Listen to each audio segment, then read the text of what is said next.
The dust cloud on the horizon was as unexpected as Daisy Greenfield's arrival in the small town of Genoa, Nevada. The year was 1876, and the townspeople watched with a mixture of curiosity and suspicion as the stagecoach rolled down the main street, delivering not only mail and supplies, but also a woman whose determination would change the course of their lives forever. Daisy stepped down from the coach with all the confidence of someone who knew exactly what she was doing, despite the fact that she had never set foot in the territory before. Her blue traveling dress, though slightly wrinkled from the journey, was of fine quality, and her honey blonde hair was neatly pinned beneath a modest hat. At 24 years old, she carried herself with the poise of someone older, her green eyes scanning the dusty main street with a critical gaze. "Miss, your trunks," called the driver, breaking her reverie. "Thank you," she replied, reaching for her purse to offer a tip. "New in town?" he asked, though it was obvious she was. "Yes, I'm here to start a school." The driver's eyebrows shot up in surprise. "A school? In Genoa?" Daisy nodded firmly. "Every child deserves an education, Mr. Peterson, Jim Peterson." He set her 2 trunks on the ground beside her. "Well, best of luck to you, miss. You're gonna need it." With that ominous farewell, he climbed back onto his seat and guided the horses toward the stagecoach office, leaving Daisy alone on the dusty street.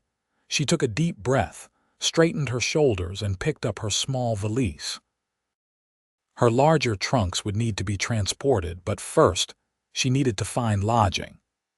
The letter from the town council had been vague about arrangements, mentioning only that the position of schoolteacher had been approved, and that a small building on the edge of town could serve as a schoolhouse. No one had mentioned accommodations. Genoa was smaller than she had expected. A single main street ran through town with various businesses: a general store, a saloon that seemed to be doing brisk business even in the middle of the day, a small hotel, and what appeared to be a sheriff's office. People moved about their business, occasionally glancing her way with undisguised curiosity. Daisy made her way to the hotel, a 2-story building with peeling paint but clean windows. Inside, a balding man with spectacles perched on his nose looked up from a ledger. "Good afternoon," Daisy said with a smile. "I need a room, please." The man surveyed her with interest. "Just passing through." "No, I'll be staying. I'm the new school teacher." His eyebrows shot up in a way that was becoming familiar. "School teacher? Nobody told me about no school teacher." "The town council approved the position," Daisy explained. "I have the correspondence right here." She rummaged in her valise and produced the letter, which the man read with narrowed eyes. "Well, they finally went and did it." He handed the letter back. "Name's Harold Finch. I own this establishment, Daisy Greenfield. A pleasure to meet you, likewise. Rooms 50 cents a night, includes breakfast, dinner's extra. How long you planning on staying, I'm not sure. Until I find more permanent arrangements." Harold nodded. "Room 4, top of the stairs." "I'll have my boy bring up your trunks when they arrive. They're just outside, actually. Then I'll send him now." As Harold called for his son, the hotel door opened again, and a man stepped inside. Tall and broad-shouldered, he wore dusty clothes and a worn hat pulled low over his eyes. The revolver at his hip was visible beneath his long coat. A cowboy, Daisy surmised, one of many in this part of the country. He tipped his hat to her, revealing dark hair and a face bronzed by the sun. His eyes, a startling blue, met hers briefly before he turned to Harold. "Afternoon, Finch." "Got my usual room available?" "Sure do, Thornton. You staying long this time?" "Few days. Got business in town." The cowboy Thornton glanced at Daisy again, his expression unreadable. Harold handed him a key. "Room 2, same as always." With a nod, Thornton took the key and headed up the stairs without another word. Daisy watched him go, struck by the quiet confidence in his movements. There was something about him that intrigued her, though she couldn't say exactly what. "That's Drew Thornton," Harold said, following her gaze. "Comes to town every few months, keeps to himself mostly." "I see," Daisy murmured, though she didn't see it all. But she hadn't come to Genoa to puzzle over mysterious cowboys. She had a school to establish. The next morning, Daisy set out early to find the building the town council had designated for the school. Following the directions in the letter, she made her way to the outskirts of town, where a small, abandoned church stood in a clearing. The whitewashed walls were weathered, and the steeple was missing its cross, but the structure appeared sound. Pushing open the heavy wooden door, Daisy stepped inside. Dust motes danced in the sunlight that streamed through dirty windows. The pews had been removed, leaving a large open space. It would need work cleaning, repairs, furniture, but it had potential. She was so engrossed in her assessment that she didn't hear the approaching footsteps until a voice spoke from the doorway. Not much of a schoolhouse. Daisy turned to find Drew Thornton leaning against the doorframe, arms crossed over his chest. In the daylight, she could see him more clearly, the sharp angles of his face, the slight stubble on his jaw, the way his eyes crinkled at the corners as he surveyed the room. "It will be," she replied with determination, "with some work. You the school teacher everyone's talking about?" "I am, Daisy Greenfield." She extended her hand, and after a moment's hesitation he shook it. His palm was calloused, his grip firm but gentle. "Drew Thornton." He released her hand and stepped further into the room. "You know, most folks around here can't read, never had a need for it, which is precisely why they need a school." Drew chuckled, the sound warm and surprisingly pleasant. "You've got spirit, Miss Greenfield. But it's going to take more than spirit to get people to send their children to school when they could be helping on the farm or in the mines. Are you suggesting I give up before I've even begun?" "Not at all. Just stating facts." He wandered over to one of the windows and wiped a clear patch in the dust with his sleeve. "This place needs a lot of work, I'm aware. I plan to start cleaning today." Drew turned back to face her, his expression thoughtful. "Alone?" "Unless you're offering to help," Daisy said, the words escaping before she could reconsider them. To her surprise, a slow smile spread across his face. "Maybe I am, on one condition." "And what might that be?" Drew's eyes locked with hers, intense and serious. "Teach me first." Daisy blinked in surprise. "You can't read?" A flash of something embarrassment perhaps crossed his face before he masked it with a casual shrug. "Never had the opportunity to learn. Been too busy staying alive." The honesty in his admission touched her. Here was a grown man, probably in his early 30s, admitting a vulnerability that many would keep hidden. It must have taken courage. "I'd be happy to teach you, Mr. Thornton," she said softly. "Drew," he corrected. "If you're going to be my teacher, might as well use my Christian name." "Very well, Drew. And you may call me Daisy when we're not in formal company." The corner of his mouth lifted in a half-smile. "Deal. When do we start?" "Right now, if you like. But first, we need to make this place suitable for learning." Drew nodded, already removing his coat and rolling up his sleeves. "Tell me what to do."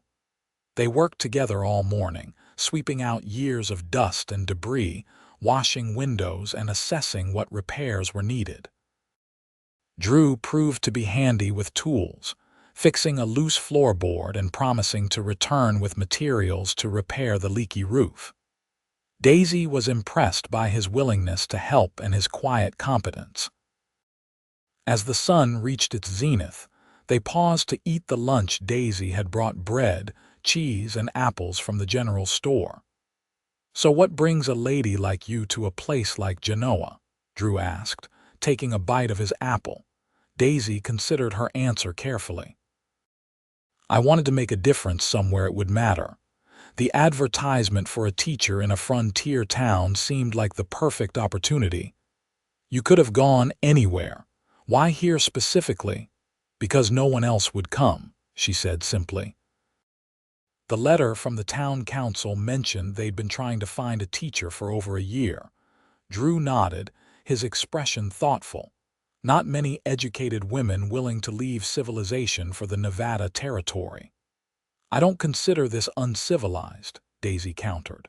Different, yes. Challenging, certainly, but people are people wherever you go. That's a generous view.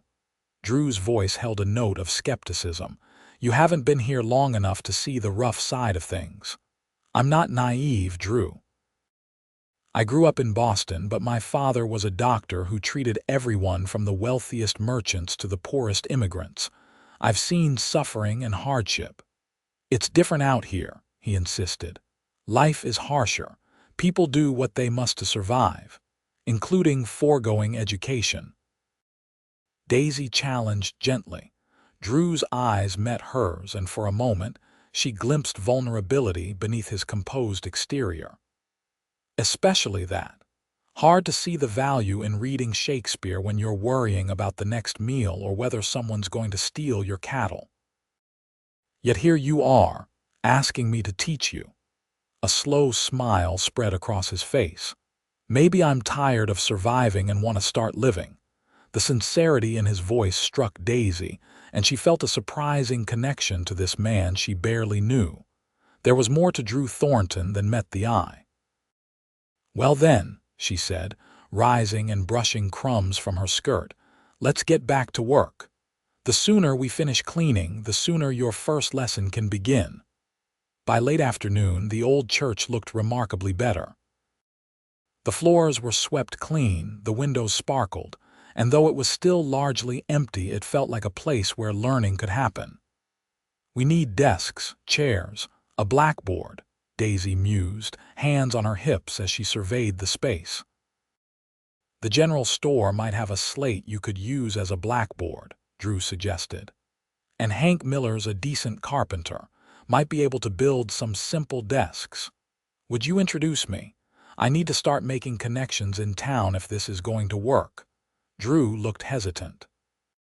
Some folks aren't going to be happy about a school. Change comes slow out here. All the more reason to win them over one by one, Daisy replied firmly. Starting with you. His eyebrows rose in surprise. You think I need winning over? You've helped me all day, yet I still don't know if you believe in what I'm doing. Drew was quiet for a long moment, his eyes studying her face as if searching for something. Finally, he spoke. I believe in you, Daisy Greenfield. Not sure yet about the school, but I believe in your determination. That's a start. His words warmed her more than they should have. Thank you. That means a great deal. As promised, Drew sat down for his first reading lesson after they finished cleaning. Daisy had brought a primer she planned to use with the children, featuring simple words and pictures. We'll start with the alphabet, she explained, sitting beside him on the steps of what would become her teacher's platform. Drew looked at the book with a mixture of interest and wariness. I know some letters, A, B, C, and such. That's excellent. Do you know the sounds they make, some? He pointed to the first page. A is for apple, right? Yes, exactly. Daisy smiled encouragingly. Let's go through them all and you can tell me which ones you recognize. They spent the next hour going through the alphabet. Drew knew more than he'd let on initially, recognizing most letters though struggling with their sounds. His determination was evident in the way he concentrated, his brow furrowed as he repeated after Daisy. You're a natural, she said as they finished the lesson. Drew shook his head, a rueful smile on his lips. Don't patronize me, Daisy. I know I'm slow. I'm not patronizing you. Learning to read as an adult is difficult, but you're making progress already. Rome wasn't built in a day. Guess not. He closed the primer carefully. Same time tomorrow, I'd like that. And perhaps you could help me speak with the carpenter about desks. I'll do you one better. I'll bring him here so he can see the space for himself." Daisy beamed at him. "Thank you, Drew." As they walked back to town together, the setting sun casting long shadows across the dusty road, Daisy felt a sense of accomplishment. Her first day in Genoa had been productive, if not exactly as she'd planned, and she'd found an unexpected ally in Drew Thornton. "Mind if I ask why you decided to learn now?" she ventured as they neared the hotel. Drew was silent for several paces before answering. "Been thinking about settling down. Man can't run forever." "Running from something specific?" Daisy asked, then immediately regretted her boldness. "I'm sorry, that's too personal." "No, it's a fair question." Drew's voice was low, thoughtful. "Not running from anything but my own restlessness, I suppose. Been a drifter most of my life. Cowhand, cattle driver, sometimes a guide. Never stayed in one place long enough to put down roots." "And now you're considering it," he glanced at her, a hint of a smile playing at his lips. "Maybe, if there's a reason to stay." The implication in his words wasn't lost on Daisy, and she felt a flutter of something unfamiliar in her chest. She hardly knew this man, yet there was something about him that drew her in his quiet strength, his willingness to help, the vulnerability beneath his capable exterior. "Well, I hope you find your reason," she said softly. As they reached the hotel, Drew tipped his hat. "Until tomorrow, Miss Greenfield." "Until tomorrow, Mr. Thornton." Daisy watched him walk away, aware that something significant had happened today. She'd come to Genoa to build a school and found a student before she even began. And not just any student, but one who stirred feelings she hadn't expected. With a small shake of her head, Daisy reminded herself of her purpose. She was here to teach, to bring education to a place where it was sorely needed. Romance had no place in her plans. But as she fell asleep that night in her small hotel room, it was Drew Thornton's blue eyes and quiet determination that filled her dreams. The next morning brought both challenges and surprises. Daisy had barely finished breakfast when the hotel door burst open, and a portly man with an impressive mustache strode in, his face flushed with indignation. "Where's this school teacher I've been hearing about?" he demanded, glaring around the room. Daisy stood, smoothing her skirt with steady hands. "I am the school teacher, Daisy Greenfield." The man turned to her, his eyes narrowing. "George Walton, mayor of Genoa. Nobody told me they'd hired a schoolmarm." "The town council approved my position, Mr. Walton," Daisy said calmly. "I have their letter if you'd like to see it." "Town council," he scoffed.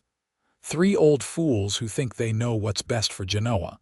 We don't need a school here, Miss Greenfield.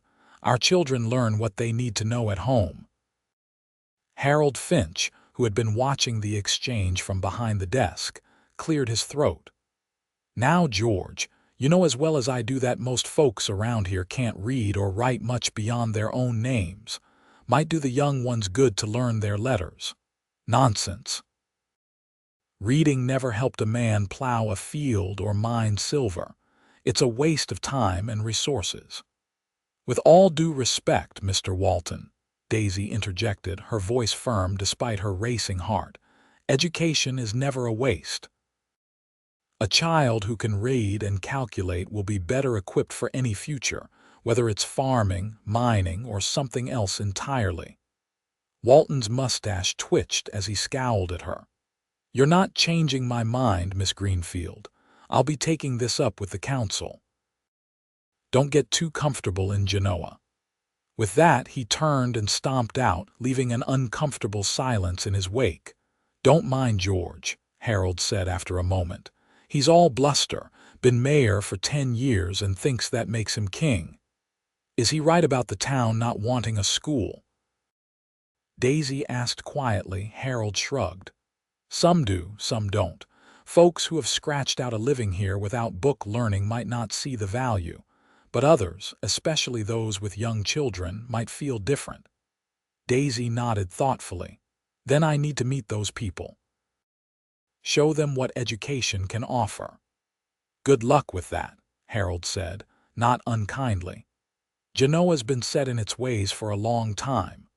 Undeterred, Daisy spent the morning visiting the businesses along Genoa's main street, introducing herself and discussing her plans for the school. Reactions varied from polite disinterest to outright skepticism, but a few people, particularly the general store owner and the young woman who ran the post office, showed genuine interest. By midday, she was both discouraged and determined. Returning to the abandoned church that would be her schoolhouse, Daisy was surprised to find Drew already there, accompanied by a tall, thin man carrying a toolbox. "Daisy," Drew greeted her with a nod. "This is Hank Miller, the carpenter I mentioned." "Miss Greenfield," Hank said, tipping his hat. "Drew here says you need some desks and such for your school." "Yes, thank you for coming, Mr. Miller." Daisy smiled, grateful for Drew's initiative. "I was thinking simple desks for the children, perhaps a larger table for my own use and benches or chairs." Hank surveyed the room with a professional eye. "How many students are you expecting?" The question gave Daisy pause. "I'm not entirely sure yet. Perhaps a dozen to start. Might want to prepare for more," Drew suggested. "Word travels fast in these parts. Once people see the school is real, they might change their minds about sending their children." "Or fewer," Hank said dryly. "Heard George Walton's on the warpath about this school business." "Yes, we had a rather spirited conversation this morning," Daisy admitted. Drew's expression darkened. "He give you trouble?" "Nothing I couldn't handle," Daisy assured him, touched by his concern. "Mr. Walton is entitled to his opinion, but ultimately it's the parents who will decide whether to send their children to school." Hank nodded approvingly. "You got spine, Miss Greenfield." "I like that." He pulled a small notebook from his pocket. "Let me take some measurements. I can probably have some basic furnishings ready within the week." "That would be wonderful. And please call me Daisy." As Hank moved around the room with his measuring tape, Drew moved closer to Daisy, his voice low. "Don't let Walton intimidate you. He blusters, but his power only goes as far as people let it." "I don't intimidate easily," Daisy replied with a small smile. "Though I admit, the reception in town has been cooler than I'd hoped. Give them time. Show them you're serious, that you're not just passing through." "That's precisely my plan. And speaking of plans, are you ready for your second lesson after Mr. Miller leaves?" Drew's eyes lit up with interest. "Been practicing my letters all morning." "Have you really?" Daisy couldn't hide her delight. A hint of color touched Drew's tanned cheeks. "Figured if I'm going to learn, might as well do it properly." Their conversation was interrupted by Hank's return. "I can start on the desks tomorrow. Basic pine construction, nothing fancy but sturdy." "That suit you perfectly," Daisy agreed. "What about payment? I have some funds set aside for the school." Hank named a fair price, and Daisy agreed immediately, relieved that it wasn't more. Her savings would need to stretch until the town began paying her the modest salary promised in the council's letter. After Hank left, promising to return with the first desks in a few days, Drew and Daisy settled down for his second reading lesson. He had indeed been practicing, showing marked improvement in recognizing letters and their sounds. "You're a quick study," Daisy observed as they worked through simple three-letter words. "Good teacher," Drew countered, his blue eyes meeting hers with warmth that made her heart skip. They were interrupted by the sound of horses outside, followed by voices. A moment later the door opened, and three men entered George Walton, flanked by two older gentlemen Daisy hadn't met. "See, gentlemen, just as I said. The Boston girl is turning our church into a schoolhouse without proper permission. Walton declared triumphantly. One of the older men, white-haired but straight-backed, stepped forward. "Miss Greenfield, I'm Thomas Blackburn, head of the town council. This is Franklin Davis, also a council member." Daisy rose to her feet, conscious of Drew doing the same beside her, his posture tensing slightly. "Mr. Blackburn, Mr. Davis, I'm pleased to meet you. I have your letter authorizing the establishment of a school here in Genoa." "Yes, well," Blackburn cleared his throat uncomfortably. "There seems to have been some confusion about that. While the council did vote to explore the possibility of a school, we hadn't actually approved hiring a teacher yet." Daisy felt as if the floor had dropped from beneath her feet. "But the letter clearly stated—" "The letter was premature," Davis interrupted, not meeting her eyes. "Mr. Walton has raised concerns about the necessity of a school in our community, and upon reflection, we believe further discussion is warranted." "Further discussion," Daisy repeated, struggling to keep her voice steady. "Gentlemen, I traveled all the way from Boston on the understanding that this position was confirmed. I've already begun preparing the schoolhouse." "With what authority?" Walton demanded. "With the authority granted by your own council's letter," Daisy retorted, reaching into her pocket for the document. Blackburn held up a hand. "We don't dispute that the letter was sent, Miss Greenfield, only that it was sent in error." Drew, who had been silent until now, stepped forward. "Seems mighty convenient that this error is only coming to light after Miss Greenfield arrived and started making progress." Walton's face reddened. "This doesn't concern you, Thornton. A town refusing education to its children concerns everyone," Drew replied evenly. "We're not refusing education," Blackburn said hastily. "We're simply questioning whether now is the right time and whether our resources might be better directed elsewhere." "Such as?" Daisy asked. "Road improvements, a proper jail, extending the water system," Walton listed. "Practical necessities, not luxuries like book learning." Daisy felt her temper rising but forced herself to remain calm. "Education is not a luxury, Mr. Walton. It's a necessity for any community that wishes to grow and prosper. Children who can read and calculate will contribute more to Genoa's future than those who cannot." "Pretty words," Walton sneered. "But they don't change the fact that the council hasn't approved your position." "Actually, George," Davis said, speaking up for the first time, "the letter was approved by majority vote. I remember clearly because I cast the deciding vote myself." Walton turned on him in surprise. "What are you talking about, Franklin? You agreed with me that a school was a waste of money." Davis shook his head. "I never said that. I had concerns about the cost, yes, but I've always believed in education. My own children had to be sent to Carson City for schooling because we had none here. I wouldn't wish that separation on other parents." Blackburn looked troubled. "Franklin, are you saying you stand by the letter's authorization?"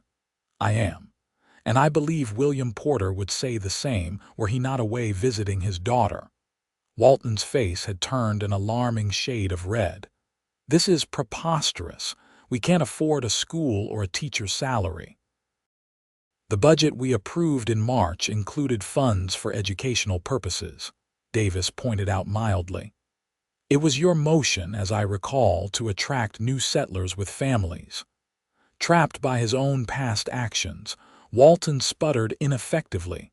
Blackburn sighed deeply. "It seems there has been a misunderstanding among the council members rather than an error in the letter. Miss Greenfield, it appears your position is indeed authorized. I apologize for the confusion." Relief washed over Daisy. "Thank you, Mr. Blackburn. I appreciate your clarification." Walton wasn't finished. "This isn't over. The council can vote again on this matter." "Indeed it can," Blackburn agreed wearily. "But until it does, Miss Greenfield has been hired in good faith and we will honor that commitment." With that, he turned to leave, gesturing for the others to follow. Walton stormed out, muttering under his breath, while Davis lingered a moment longer.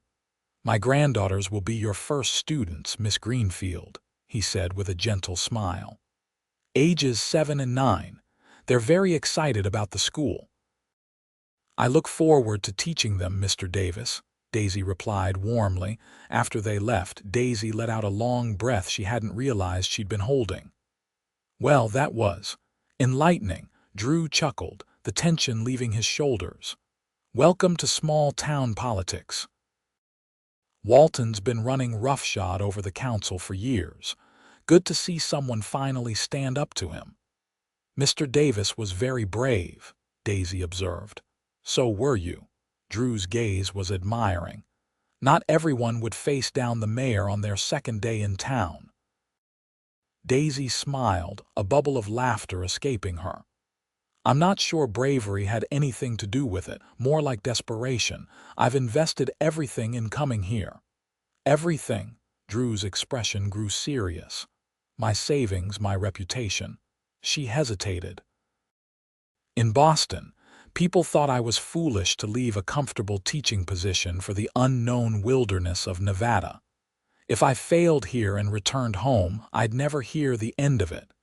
"You won't fail," Drew said with quiet certainty. "How can you be so sure?" "Because I've never met anyone more determined." He smiled, the expression transforming his rugged features. "Besides, you've already got one student who's not planning to quit." The warmth in his eyes made Daisy's heart flutter in a most unprofessional way.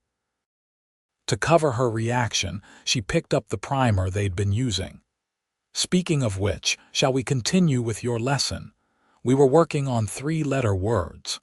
"Lead the way, teacher," Drew said, sitting down beside her once more. As they resumed their work, Daisy found herself increasingly aware of his presence, the scent of leather and open air that clung to him. The careful way he formed each word with his deep voice. The brush of his sleeve against hers when he leaned closer to see the page. It was dangerous territory for a schoolteacher who needed to establish herself as a respectable fixture in the community. Yet she couldn't deny the growing attraction she felt toward this quiet, thoughtful cowboy who was working so hard to learn what many took for granted. By the end of the week, Daisy had established a tentative schedule for the school's opening. Hank Miller had delivered 4 sturdy desks and promised more to follow. The general store had donated a slate large enough to serve as a blackboard, and several families had cautiously expressed interest in sending their children to learn. Drew continued his daily lessons, making steady progress. He could now read simple sentences and was working on writing them as well. His large, capable hands, more accustomed to ropes and reins than pens, moved awkwardly at first, but with characteristic determination, he practiced until his letters became more confident. "You're improving remarkably fast," Daisy told him one afternoon as they finished a lesson. Drew looked pleased by her praise. "Got a good reason to learn." "And what's that?" Daisy asked, curious. He hesitated, then reached into his pocket and pulled out a small, worn book. "This was my mother's, only thing I have left of her. Always wanted to know what it says." Daisy took the book gently. It was a collection of poetry, the pages yellowed with age but still intact. She had good taste. "These are beautiful poems. Would you?" Drew paused, looking uncharacteristically vulnerable. "Would you read one to me?" Touched by his request, Daisy opened the book carefully. "Of course." She chose a short poem about nature and read it slowly, her voice soft in the quiet schoolroom. When she finished, she looked up to find Drew watching her with an expression that made her breath catch. "Beautiful," he said, his eyes never leaving her face. Daisy wasn't sure if he meant the poem or something else entirely, but the intensity of his gaze made her cheeks warm. "Your mother must have been a remarkable woman to treasure poetry out here." "She was." A shadow crossed his face. She died when I was 10. Fever took her fast. My father couldn't cope afterwards, started drinking heavily. By 12, I was mostly on my own. I'm so sorry, Drew. Daisy resisted the urge to reach for his hand. That must have been terribly difficult, he shrugged, the gesture not quite masking his pain. It was a long time ago, but I keep thinking if I could read her book, maybe I'd understand her better, know what she loved, what she believed in. I think that's a wonderful reason to learn, Daisy said softly, and I'd be happy to help you read her poems whenever you'd like. Thank you. Drew carefully took the book back, his fingers brushing hers in a touch that felt significant somehow. Not just for this, but for not giving up on Genoa. Most people would have packed up and left after Walton's interference. I'm stubborn that way, Daisy smiled. Besides, I've found some things worth staying for. The look they shared held so many unspoken possibilities that Daisy felt lightheaded.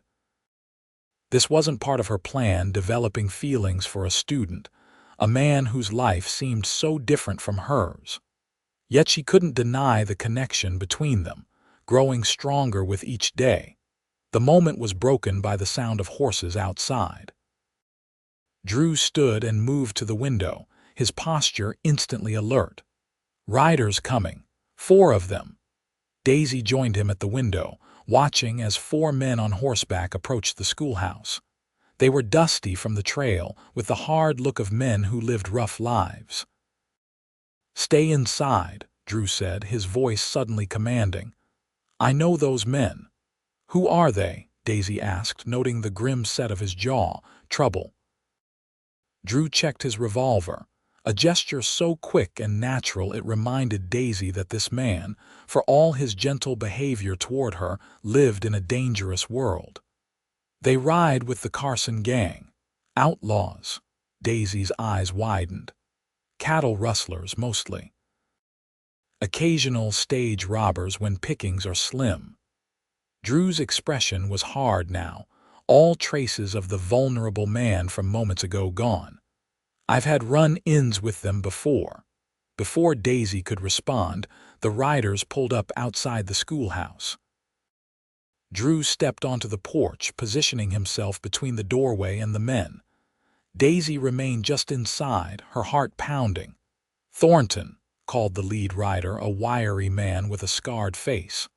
Heard you were in Genoa. Quinn. Drew's acknowledgement was curt. What brings you this far from your usual haunts? Quinn smiled, revealing a missing front tooth. Heard there was a new schoolmarm in town. Thought we'd pay our respects. His gaze shifted to Daisy, who stood partially visible in the doorway. This her.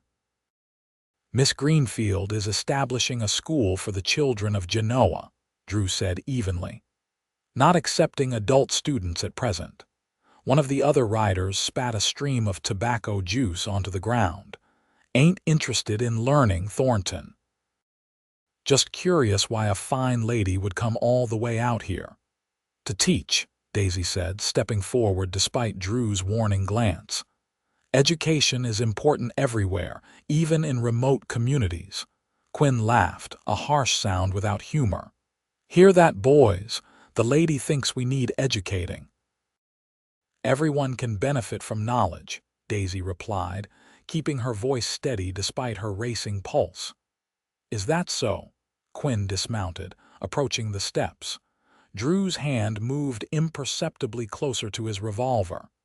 And what would you teach men like us, Miss Greenfield? Daisy lifted her chin. Whatever you wish to learn, Mr. Quinn. Reading, writing, mathematics. Knowledge is neither good nor evil, it's what one does with it that matters. Quinn stopped, seeming taken aback by her response. For a moment, the tension hung heavy in the air. Then, unexpectedly, he laughed genuinely this time. Well said, schoolmarm. Well said indeed. He turned to Drew. Your lady's got spirit, Thornton.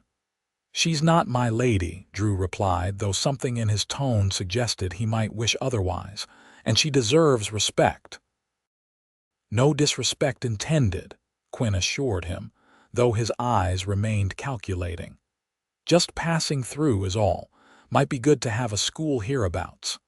My sister's got young ones over in Carson City who could use some learning." Daisy couldn't tell if he was mocking her or being sincere, but she nodded graciously. "All children are welcome, Mr. Quinn." Quinn tipped his hat, a gesture somewhere between gallant and mocking. "We'll be moving on then. Good day to you, Miss Greenfield." He mounted his horse, then fixed Drew with a hard stare. "Thornton." "Quinn," Drew acknowledged, his posture still tense. The riders departed, dust rising from their horses' hooves as they galloped away.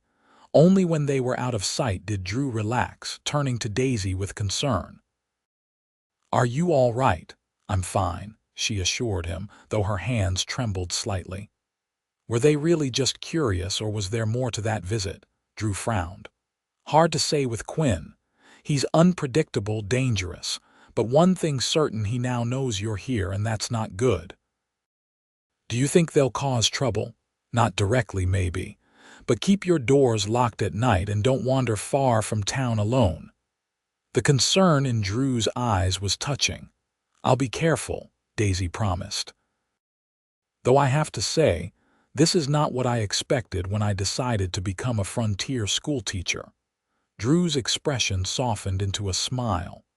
"Life out here is full of surprises, not all of them bad." His gaze held hers, and Daisy felt that now familiar flutter in her chest. "No," she agreed softly. "Not all bad at all." The encounter with Quinn and his men cast a shadow over the day, but it also crystallized something for Daisy. If she was going to succeed in Genoa, she needed to understand this place better, its dangers as well as its promises. And Drew Thornton, with his quiet strength and complex past, was becoming increasingly important to both her understanding and her heart. As the days passed, Daisy's school took shape. Word spread about the Boston schoolmarm who stood up to both the mayor and Quinn's gang, and curiosity began to overcome skepticism among the townspeople. By the time she announced an opening date, 2 weeks after her arrival, she had commitments from 8 families to send their children. Drew continued his daily lessons, progressing to more complex reading and writing. He was a dedicated student, practicing diligently between their sessions. Daisy found herself looking forward to their time together with an eagerness that went beyond professional satisfaction. The night before the school's official opening, Daisy sat in the hotel dining room, reviewing her lesson plans for the following day. She was so absorbed in her work that she didn't notice Drew's arrival until he pulled out the chair across from her. "Mind if I join you?" he asked. Daisy looked up with a smile, pleasantly surprised. "Please do." Drew was dressed more formally than usual, his hair neatly combed, his shirt clean and pressed. He looked handsome in a way that made Daisy's pulse quicken. "Special occasion?" she asked, gesturing to his attire. A hint of color touched his cheeks. "Thought it might be nice to celebrate the eve of your school's opening properly." "That's very thoughtful," Daisy said, touched by his consideration. Harold brought over 2 plates of the evening's special beef stew with dumplings along with a bottle of wine. "Compliments of the house," he said with a wink. "For our schoolteacher's big day tomorrow." "Thank you, Harold. That's incredibly kind," Daisy said, genuinely moved by the gesture. As they ate, Drew seemed unusually pensive. Finally, he set down his fork and looked at Daisy directly. "I have something to tell you." The seriousness in his tone made her nervous. "What is it?" "I'm leaving Genoa tomorrow." Daisy's heart sank. "Leaving, but your lessons, we've barely begun with complex sentences." Drew smiled faintly at her professional concern. "I'm not abandoning my education, Daisy, but I have business that can't wait, a cattle drive I committed to months ago. I'll be gone for about 3 weeks. Relief mingled with disappointment. "Oh, I see. 3 weeks isn't so long, I suppose." "No." He hesitated, then reached across the table to take her hand. "But I wanted you to know that I'll be thinking of you, and that I'll be back." The warmth of his palm against hers sent a thrill through Daisy's body. This was improper. They were in public, and a schoolteacher needed to maintain certain standards of behavior. Yet she couldn't bring herself to withdraw her hand. "I'll be here," she said softly. "Your place in class will be waiting." Drew's thumb traced a gentle circle on the back of her hand. "I've been thinking about Quinn's visit. I don't like leaving you here with those men possibly still in the area." "The sheriff assured me they've moved on," Daisy reminded him.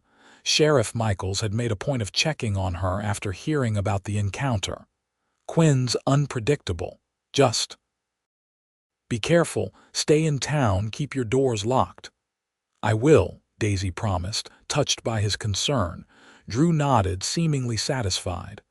"I've asked Hank Miller to keep an eye on the schoolhouse while I'm gone. He's a good man." "You've thought of everything," Daisy said with a smile. "When it comes to your safety, yes."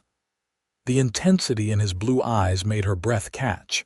"Daisy, I know we haven't known each other long, but I need you to understand something. When I come back, I want to talk about possibilities." "Possibilities," she echoed, her heart racing. "Between us." Drew's gaze never wavered. "I'm not a man for dancing around matters. I care for you more than I should after such a short acquaintance. And unless I'm completely mistaken, you feel something too." Daisy knew she should deflect, maintain professional distance. Instead, honesty compelled her forward. "You're not mistaken." A slow smile spread across Drew's face, transforming his features. "Good, that's good." He squeezed her hand gently before releasing it. "We'll talk when I return. In the meantime, you have a school to launch." "Yes," Daisy agreed, struggling to collect her thoughts after his declaration. "The children are counting on me." They finished their meal with lighter conversation, discussing her plans for the school and the progress they'd made with the building. But underneath, the ordinary words ran a current of anticipation, of promises yet to be fully expressed. When they parted at the foot of the hotel stairs, Drew surprised her by bringing her hand to his lips in a brief, warm kiss. "Good luck tomorrow, schoolmarm. You'll be wonderful." Before Daisy could respond, he turned and left, his long strides carrying him quickly into the night. She stood watching until he disappeared, her hand still tingling where his lips had touched it. Tomorrow would bring the challenge of her first day of school in Genoa. But 3 weeks later would bring something perhaps even more daunting: the return of a man who had, against all probability, captured her heart on the Nevada frontier. The school's opening day dawned bright and clear. Daisy arrived early, arranging the desks Hank had delivered and writing a welcome message on the blackboard. Her stomach fluttered with nervous excitement as she smoothed her best dress and checked that her hair was neatly pinned. At 9 o'clock precisely, the first students began to arrive, shy children clutching their parents' hands, eyes wide with curiosity and apprehension. Daisy greeted each one warmly, introducing herself and showing them to their seats. By 1:15, all 8 expected children had arrived, ranging in age from 6 to 12. "Good morning, students," Daisy began, her teacher's voice carrying clearly through the room. "Welcome to the first day of school in Genoa. My name is Miss Greenfield, and I'm honored to be your teacher." The children stared at her with varying degrees of interest and wariness. Franklin Davis's granddaughters, Emma and Sarah, sat primly in the front row, already equipped with small slates and pencils. The others were more simply dressed, the sons and daughters of farmers and shopkeepers. "Before we begin our lessons, I'd like each of you to tell me your name and one thing you hope to learn in school," Daisy continued. This simple exercise broke the ice, and soon the children were eagerly participating in their first lessons. Daisy had prepared carefully, dividing them into groups based on their existing knowledge. Some, like the Davis girls, already knew their letters. Others had never held a book before. By lunchtime, Daisy felt a deep satisfaction. Despite their different backgrounds, all the children were engaged and learning. She watched them eat their packed lunches in the schoolyard, already forming friendships and alliances as children do. The afternoon brought an unexpected visitor, George Walton. He entered the schoolhouse after the children had left for the day, his expression guarded. "Miss Greenfield," he acknowledged with a stiff nod. "Mr. Walton." Daisy kept her tone neutral. "What can I do for you?" He looked around the room, taking in the orderly desks and the day's lessons still visible on the blackboard. "I understand the school opened successfully today." "Yes, with 8 students. I expect more in the coming weeks as word spreads," Walton harumphed. "Perhaps." "I came to inform you that the council met yesterday and formally approved your position and salary, effective immediately." Relief washed over Daisy. "Thank you for telling me. I appreciate the council's support." "It wasn't unanimous," Walton said pointedly. "I still have concerns about diverting resources to this endeavor." "I understand," Daisy replied diplomatically. "I hope in time you'll see the value that education brings to Genoa." Walton studied her for a long moment, his expression inscrutable. "You're not what I expected, Miss Greenfield. When I heard a Boston lady was coming to teach, I pictured someone who'd run at the first sign of difficulty." "I'm not easily discouraged, Mr. Walton. So I've noticed." A reluctant respect crept into his voice. "My wife thinks I've been too hard on you. She reminds me that our son might have made something more of himself if he'd had proper schooling." The personal admission surprised Daisy. "It's never too late to learn, Mr. Walton," he snorted. "For my boy, it is. Lost him to fever 5 years back." A flicker of grief crossed his face before he masked it. "But others might benefit, I suppose." "I believe they will," Daisy said gently. "And I'm very sorry about your son." Walton nodded brusquely. "Well, you have your school, Miss Greenfield. Make good use of it." With that, he turned and left, his posture slightly less rigid than when he'd arrived. Daisy sat down at her desk, processing the interaction. It wasn't exactly an endorsement, but it was progress. Perhaps in time, even George Walton could be won over. As she gathered her things to return to the hotel, she found herself wishing she could share the day's successes with Drew. His absence left a noticeable void, one that surprised her with its depth. In just a short time, he had become important to her as a student, yes, but as something more too. The weeks of Drew's absence passed in a blur of activity. Daisy's student count grew to 12, then 15 as word spread about the school. She established routines, assessed each child's abilities, and began the challenging work of teaching multiple grade levels simultaneously. In the evenings, she wrote long letters to her family in Boston, describing her new life in vivid detail. She found herself writing about Drew more often than was perhaps prudent, his name flowing from her pen as naturally as breathing. "He's unlike anyone I've ever known," she wrote to her sister one night. "There's a quiet strength to him, a dignity that has nothing to do with formal education and everything to do with character. When I'm with him, I feel both challenged and protected, an unusual combination that I find increasingly difficult to resist." The honest admission gave her pause. Was she being foolish, developing feelings for a man she barely knew, a cowboy whose life was so different from hers?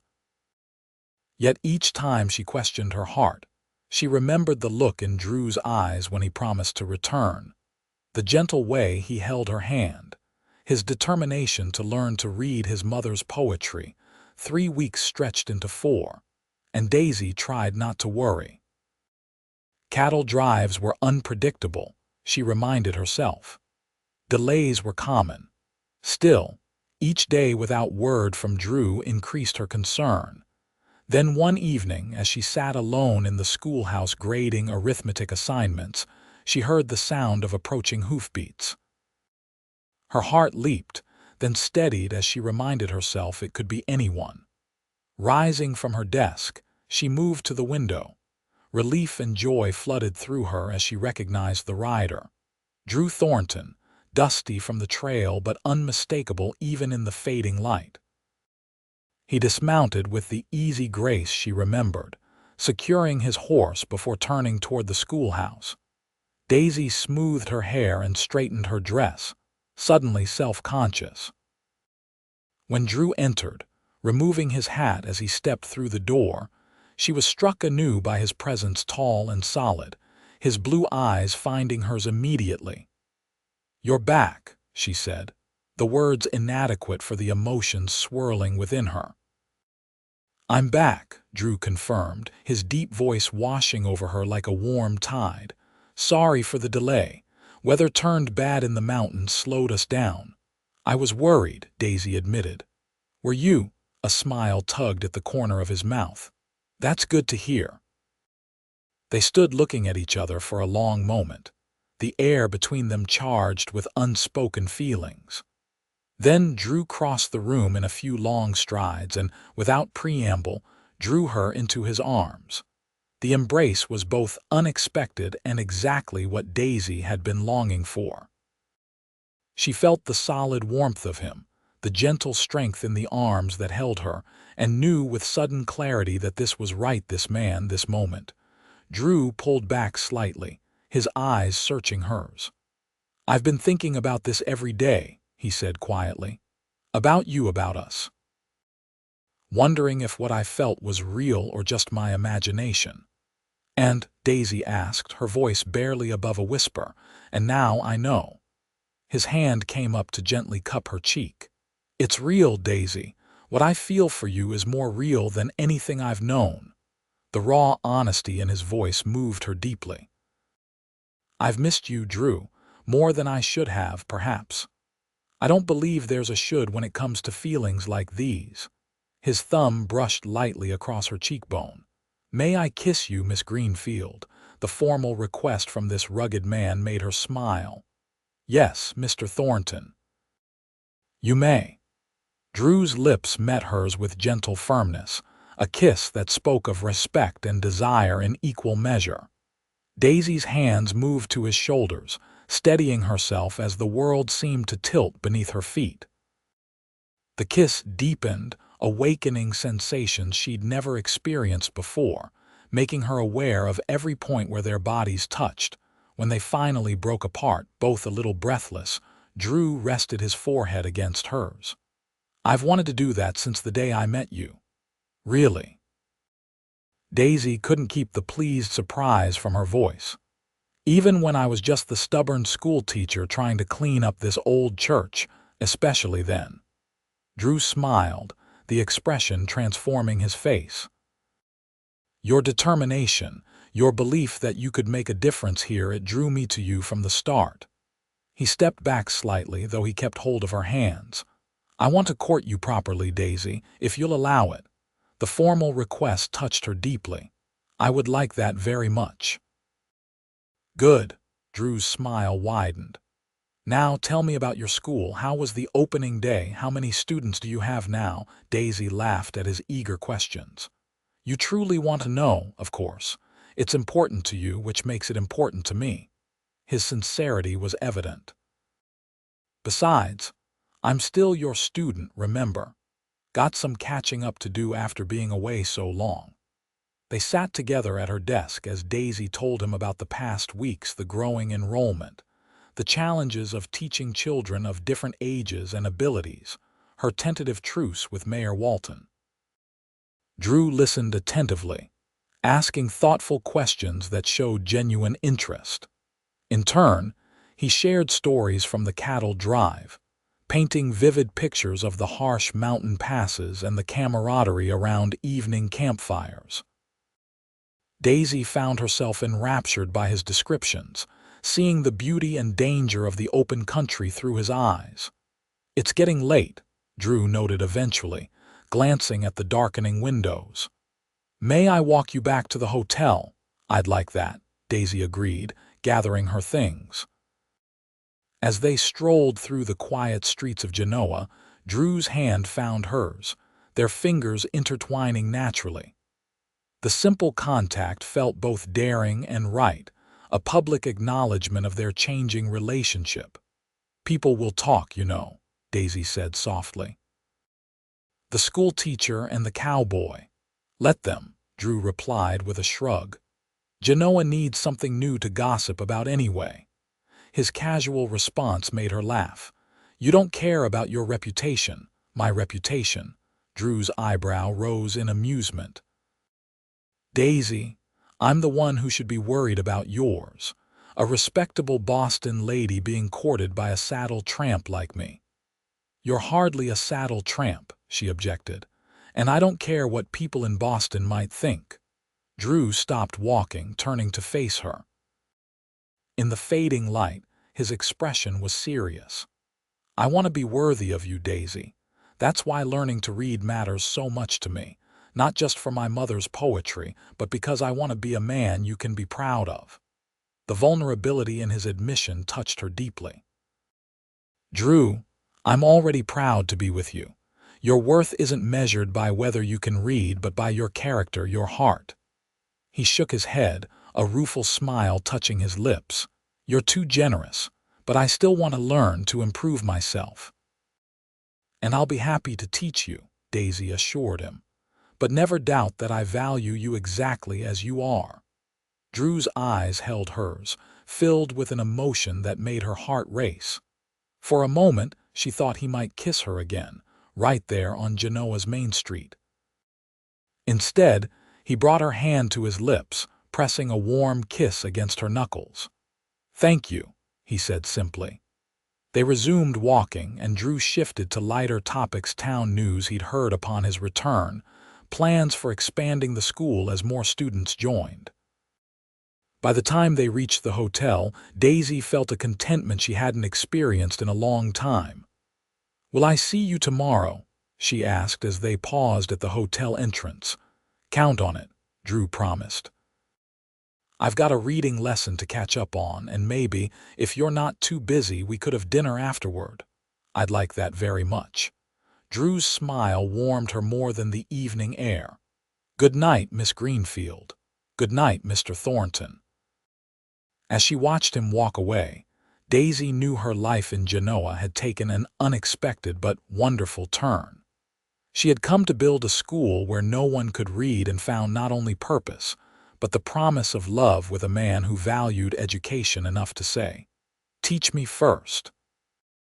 The autumn days grew shorter as Daisy's school flourished, and her relationship with Drew deepened. True to his word, he courted her, properly escorting her to church on Sundays, bringing wildflowers he found on his rides, sitting attentively through his reading lessons, before taking her to dinner at the hotel, or for walks along the creek that ran behind the town. Word of their courtship spread quickly through Genoa, generating the expected gossip but also a surprising amount of support. Harold Finch was openly delighted, declaring them a perfect match, both stubborn as mules and twice as smart. Even Mayor Walton, after his initial disapproval, seemed to accept their relationship, particularly after his wife began attending school one afternoon a week to learn reading alongside the children. Never thought I'd see the day, Drew remarked one evening as they sat on the schoolhouse steps, watching the sunset paint the mountains gold and crimson. George Walton's wife sitting in a classroom and him not raising hell about it. People can change when given the chance, Daisy replied, leaning comfortably against his shoulder. Mrs. Walton told me she's always wanted to read the Bible for herself instead of having George read it to her. Drew chuckled. Bet he was reading his own version anyway. Precisely what she suspected. Daisy smiled at the memory. She's quite determined now, says at 58 she's waited long enough to learn. Like teacher, like student, Drew observed, pressing a kiss to her temple. Determination seems to be catching around here. Indeed, the school had become a centerpiece of community life in a way Daisy hadn't anticipated. In addition to the 15 children who attended during the day, she now offered evening sessions twice weekly for adults wishing to improve their reading and arithmetic. Drew attended faithfully, his progress accelerating as he practiced daily. One evening in late October, after the other adult students had left, Drew lingered, a certain nervousness evident in his manner. "Everything all right?" Daisy asked, noting his unusual tension. "Yes, I just—" He reached into his pocket and withdrew a folded paper. "I wrote something. Would you read it?" Touched by the request, Daisy took the paper and unfolded it carefully. Drew's handwriting had improved dramatically over the weeks, the letters now formed with confidence. She began to read aloud. "For Daisy, who brought light where there was darkness. Before you came, words were just marks on a page, meaningless and cold. Now they speak to me, tell stories, share wisdom. Like you, they have become essential to my life. Thank you for teaching me to see what was always there, waiting to be understood." Tears pricked Daisy's eyes as she finished reading. The simple eloquence of Drew's words moved her deeply. "This is beautiful, Drew," he shrugged, though pleasure at her reaction was evident in his eyes. "Not poetry like my mother's book, but honest at least." "The most beautiful kind of writing," Daisy said sincerely. She rose from her desk and moved to where he stood. "Thank you for sharing this with me." Drew took her hands in his expression serious. "I have something else to share, something I've been thinking about for a while now." Daisy's heart quickened at his tone. "What is it?" "I've bought land," he said, watching her face carefully. 40 acres just outside of town with good water and grazing, enough for a small ranch." "Drew, that's wonderful," Daisy exclaimed, genuinely pleased for him. "You're settling in Genoa permanently then? That's the plan?" His thumbs traced gentle circles on her palms. "I've been a drifter most of my life, never staying in one place long enough to call it home. But now I have reasons to put down roots." The implication in his words made Daisy's pulse race. "What sort of reasons?" Drew's blue eyes held her steadily. "The kind that matter most: community, purpose." He paused, his gaze intensifying. "Love." The word hung between them, fraught with meaning. Though their feelings had been evident in countless ways, neither had spoken of love directly until now. "Drew," Daisy began, her voice soft. "I love you, Daisy Greenfield," he said simply, the declaration all the more powerful for its straightforwardness. "I think I started falling in love with you that first day when you were determined to turn an abandoned church into a school no matter what anyone said. And every day since has only confirmed what I knew then, that you're the woman I've been searching for all my life, even when I didn't know I was looking." Joy flooded through Daisy, bright and overwhelming. "I love you too," she whispered, the words coming easily, naturally. "So much more than I thought possible in such a short time." Drew's face transformed with a smile of such pure happiness that it took Daisy's breath away. He cupped her face in his hands with infinite tenderness. "May I kiss you, Miss Greenfield?" "You may, Mr. Thornton," she replied, her own smile matching his. "In fact, I insist." His kiss was gentle at first, then deepened with a passion that made her cling to him, her arms winding around his neck. When they finally parted, both breathless, Drew rested his forehead against hers. "There's something else," he murmured. "Something I've been carrying around for days, waiting for the right moment." He stepped back slightly and reached into his pocket, withdrawing a small velvet pouch. Daisy's heart skipped a beat as she realized what might be happening. Drew took her hand and, to her surprise, knelt before her.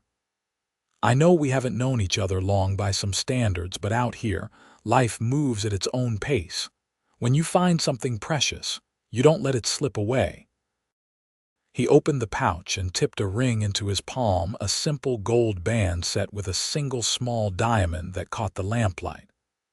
Daisy Greenfield, would you do me the extraordinary honor of becoming my wife? Tears of happiness blurred her vision as she looked down at this man who had transformed her life in so many unexpected ways. Yes, she said, her voice trembling with emotion. Yes, Drew Thornton, I will marry you. Drew's smile was radiant as he slipped the ring onto her finger. It fit perfectly, as if meant to be there all along. He rose to his feet and gathered her into his arms, kissing her with a joy that matched her own. When they finally separated, Daisy looked down at the ring sparkling on her hand. "It's beautiful," she said softly. "It was my mother's," Drew explained. "The one thing of value my father didn't sell after she died. I've carried it with me all these years, though I never thought I'd find someone worthy of wearing it." The significance of the gift touched Daisy deeply. "I'm honored, truly. I'll cherish it always." Drew's expression grew serious. "There's something else you should know before you commit yourself fully. My past isn't all clean trails and honest work. After my father died, I ran with some rough men for a while. Nothing like Quinn's gang, but not law-abiding either." Daisy appreciated his honesty. "What happened? Saw a friend killed in a pointless robbery. Made me realize I was heading toward a bad end." Drew's face shadowed with the memory. "I walked away, headed north to Montana, started over as a ranch hand. Worked hard, saved my money, learned the cattle business properly. That was 8 years ago. I've kept to the straight path since, but my past is still there." Daisy reached up to touch his face gently. "We all have pasts, Drew. What matters is who you are now, the man standing before me. And I love that man with all my heart." Relief washed over his features. "You're sure? Being a rancher's wife won't be easy compared to life in Boston." "I'm sure," Daisy said firmly. "Boston never felt like home the way Genoa does, the way you do." Drew kissed her again, a kiss that held promises of a shared future, of challenges faced together, of love that would endure through whatever life brought them. "When shall we marry?" he asked when they finally broke apart. "Christmas," Daisy suggested. "The school will have a break, and it would give us time to prepare." "Christmas it is," Drew agreed. "Just under 2 months from now." As they left the schoolhouse together, hand in hand, the stars spread across the Nevada sky like diamonds scattered on velvet. Daisy felt a profound sense of rightness, of having found her place in the world. She had come to Genoa to build a school, never imagining that she would also build a life filled with love and purpose beyond anything she had dreamed possible. News of their engagement spread quickly through Genoa. The reactions ranged from Harold Finch's enthusiastic congratulations to Mayor Walton's grudging acknowledgement that they seemed well-suited despite their differences.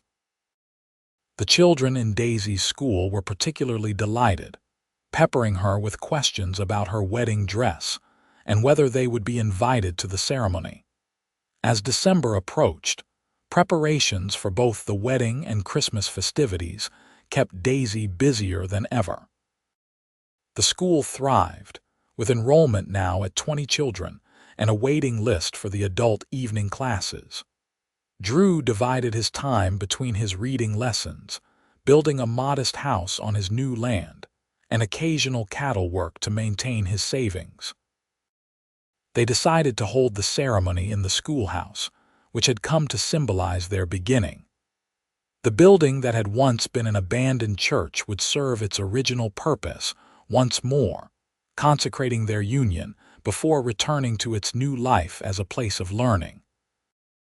1 week before the wedding, Daisy was organizing books in the schoolhouse when the door opened, admitting a blast of cold air, and Drew, his cheeks reddened from the winter chill. "Hello, future husband," she greeted him warmly. Drew's face lit up at her words, as it did every time she referred to their impending marriage. "Hello, future wife." He crossed the room to kiss her, his lips cold against her warm ones. "I have news." "Good news, I hope," Daisy asked, noting the excitement in his eyes. "The best."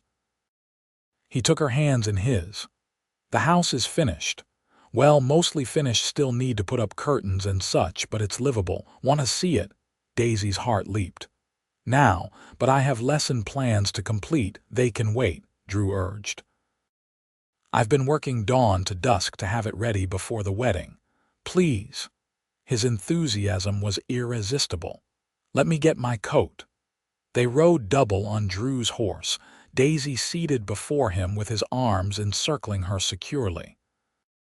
The land he had purchased lay about a mile outside town, a gentle slope leading up to a stand of pine trees with a creek running along its border.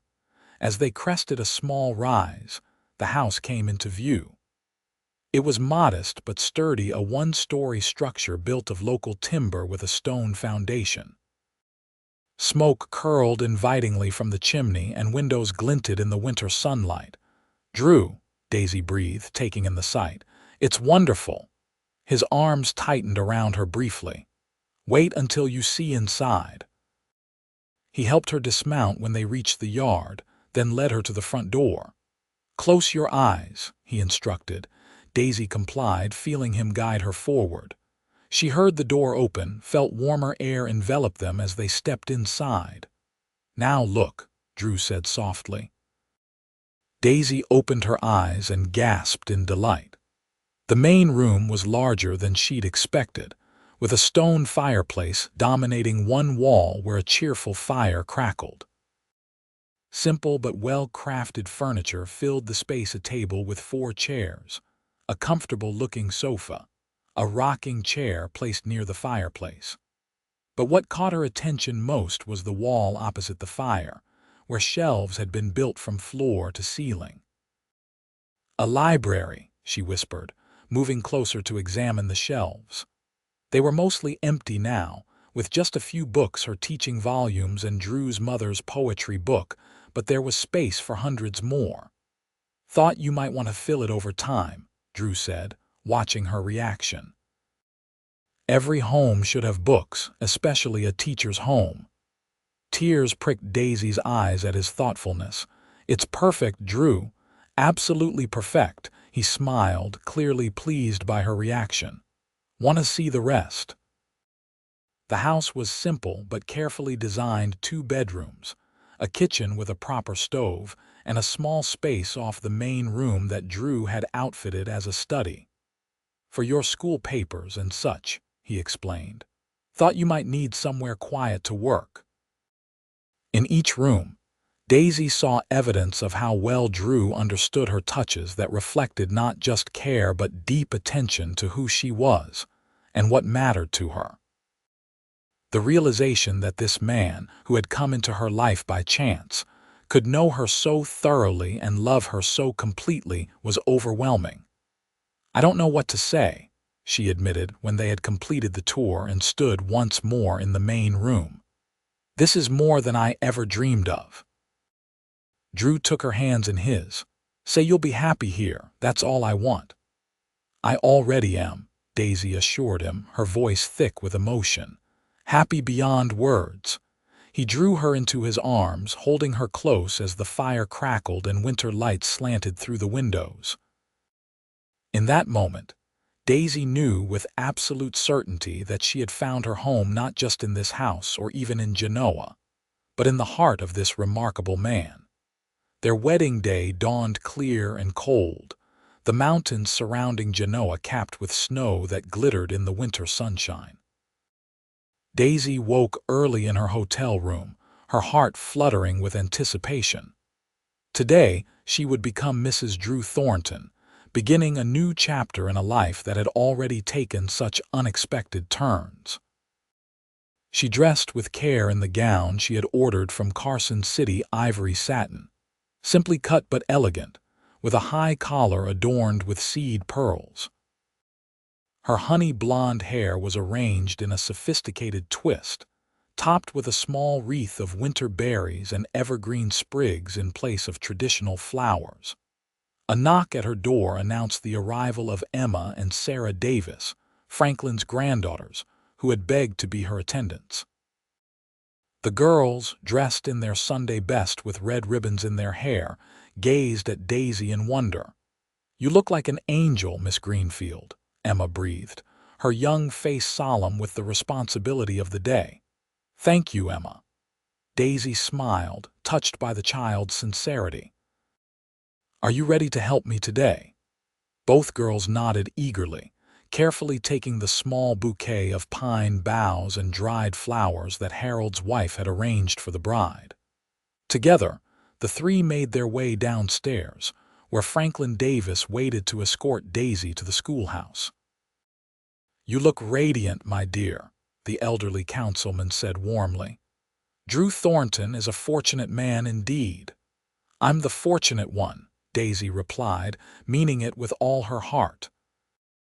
The walk to the schoolhouse took only minutes, but Daisy would remember it always: the crunch of snow beneath her boots, the crisp winter air filling her lungs, the sound of distant church bells from Carson City carried on the wind.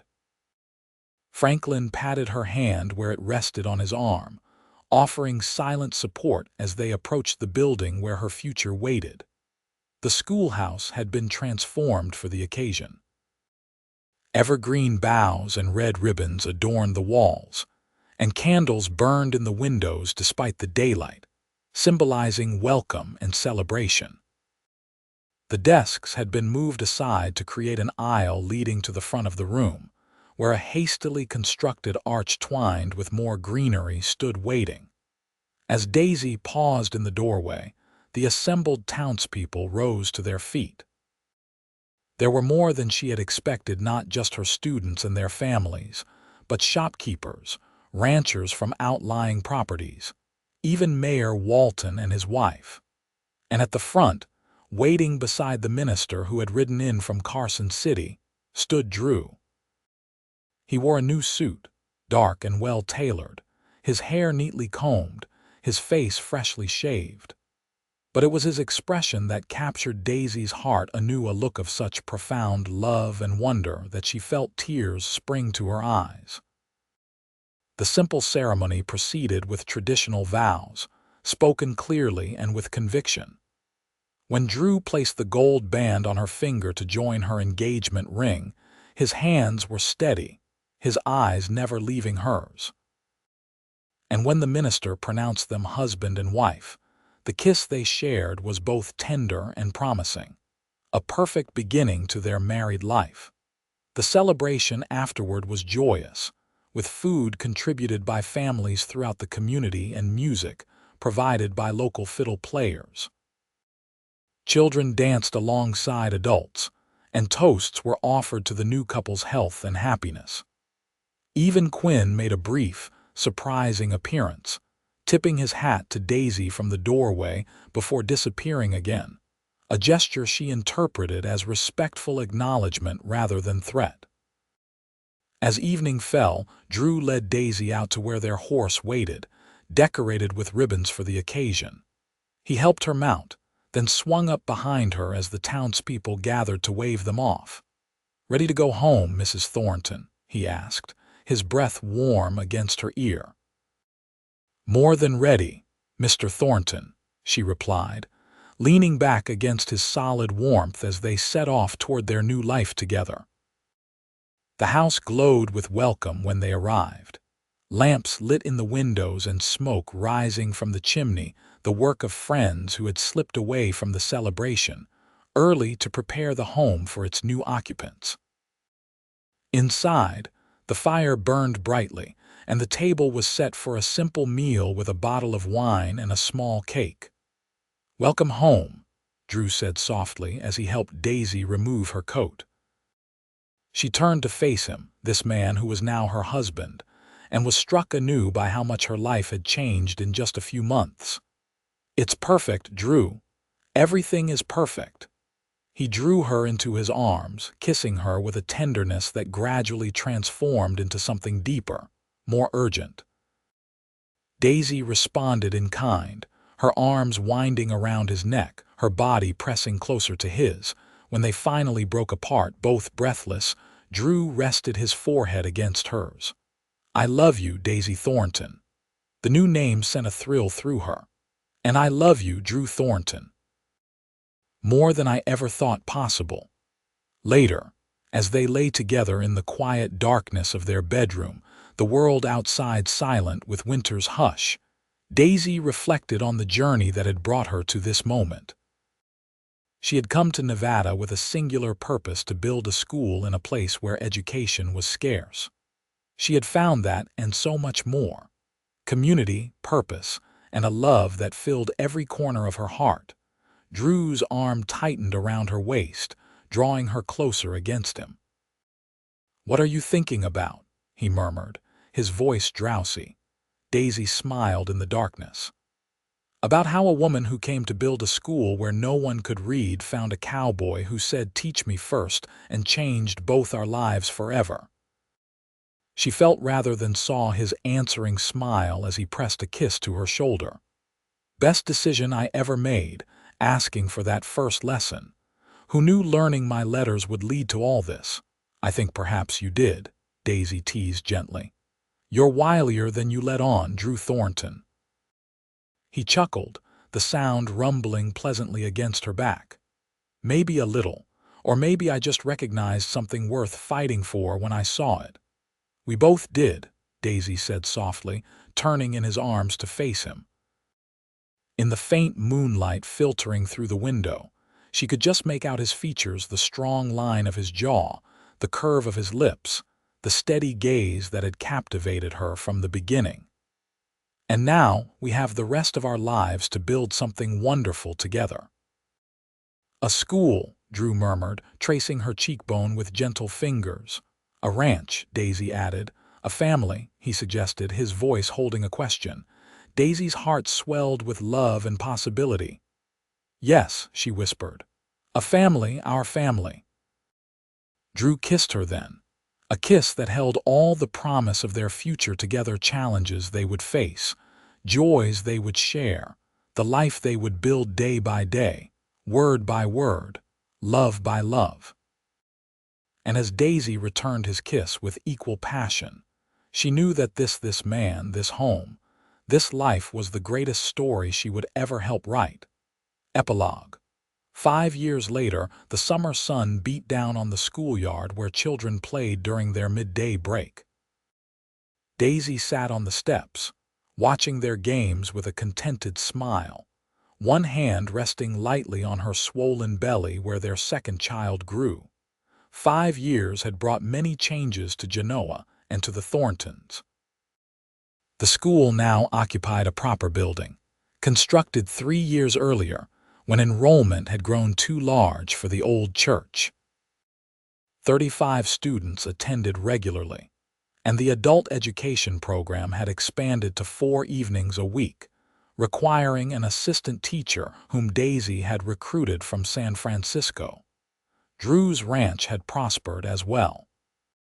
Starting with a small herd, he had gradually built it into a respectable operation that provided a comfortable living for his growing family. He still attended reading lessons, though now as an advanced student who enjoyed novels and newspapers, often reading aloud to their son, Thomas, who at 4 years old already showed his mother's love of books and his father's quiet determination. The sound of approaching hoofbeats drew Daisy's attention. She smiled broadly as Drew rode into the schoolyard, Thomas perched before him on the saddle, small hands gripping the pommel with practiced ease. "Mama," Thomas called excitedly as Drew reined in the horse. "We saw the new calves." "Did you now?" Daisy rose carefully, one hand supporting her back. "And were they as handsome as your father promised?" "Handsomer," the boy declared, allowing Drew to lift him down from the saddle. Drew dismounted smoothly, tethering the horse before turning to his wife. His face, more weathered now after years of ranch work but still handsome, softened as he looked at her. "How are my favorite teacher and our future scholar doing today?" he asked, placing a gentle hand on her rounded abdomen. "We're well," Daisy assured him, "though your daughter has been practicing her dancing all morning." Drew's eyes lit up at the mention of a daughter. They had agreed not to say definitively, but Daisy felt certain this child was a girl. "Taking after her mother already," he said, bending to kiss her softly. "Ready for lunch." Thomas and I brought a picnic. The three settled in the shade of the large oak tree that dominated the schoolyard. As they ate, the simple meal Drew had packed bread, cheese, cold chicken, and apple tarts from the new bakery in town, Daisy looked around at the community they had helped build. Genoa had grown significantly, its main street now boasting several new businesses. George Walton had retired as mayor the previous year, replaced by Franklin Davis who, despite his age, brought new energy to the position. The Davis granddaughters, Emma and Sarah, now young women of 15 and 17, were among Daisy's most advanced students, with Emma planning to attend a teacher's college in California the following year. "Penny for your thoughts," Drew said, breaking into her reverie. Daisy smiled at her husband, still moved by the love evident in his blue eyes whenever he looked at her. "I was just thinking about how much has changed since I first arrived. Remember how Mayor Walton tried to send me away?" Drew chuckled, the sound as warm and comforting to Daisy as it had been from the beginning. "Hard to believe that's the same man who now stops by the ranch every week to read to Thomas while you're teaching." It was true. In one of life's beautiful ironies, George Walton had become one of the school's strongest supporters after his wife mastered reading and introduced him to the joy of sharing stories with children. He had a particular fondness for Thomas, perhaps because the boy reminded him of his own son lost years ago. "And Quinn?" Daisy asked. The former outlaw had undergone his own transformation, renouncing his criminal past after a near-fatal gunshot wound led to a long recovery at a mission in California. He now owned a small horse ranch north of town, occasionally supplying Drew with stock and stopping by the school to awkwardly donate books he acquired on his travels. "Heading to Carson City tomorrow," Drew replied. "Says he's considering taking a wife finally. A widow with 2 young children who runs a boarding house there." "Good for him," Daisy said sincerely. "Everyone deserves a chance at happiness." Thomas, who had been quietly eating his tart, looked up with sticky fingers and a serious expression. "Papa, will you read me a story tonight?" "The one about the cowboy and the magic horse." "Of course, son," Drew promised, ruffling the boy's dark hair so like his own. "Right after your mama reads to you." The family tradition of bedtime stories, one from each parent, was sacred in the Thornton household. Daisy read classics and educational tales. Drew preferred adventure stories and, increasingly, ones he invented himself.